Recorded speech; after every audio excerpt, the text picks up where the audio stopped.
Maganda raw ang gising ngayong araw ni Comedy King Dolphy ayon sa kanyang anak na si Ronnie Quizon.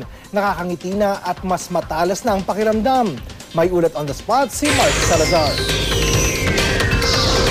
Oscar, sa mahigit 2 linggo nating pagbabantay sa kalusugan ni Comedy King Dolphy ay sulit naman dahil paigi raw ng paigi ang kanyang lagay at lalo na itong recently dahil napakarami raw positibong development sa kanyang kalusugan. Nakakwentuhan ko si Ronnie Quizon mula sa magdamag niyang pagbabantay sa ama.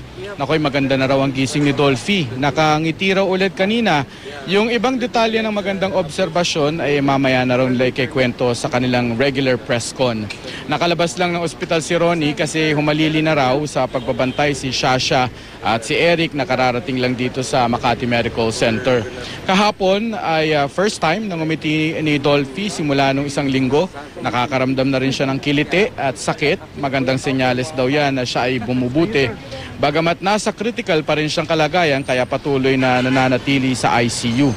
Mas malimit na ring gising ang 83-year-old na comedian kumpara sa panahong una siyang sinugod dito noong June 9. Hindi muna siya isinailalim sa dialysis kahapon para pagpahingahin naman yung kanyang katawan, pero tuloy-tuloy ang kanyang blood transfusion para habulin ang pagpapataas ng kanyang platelet count.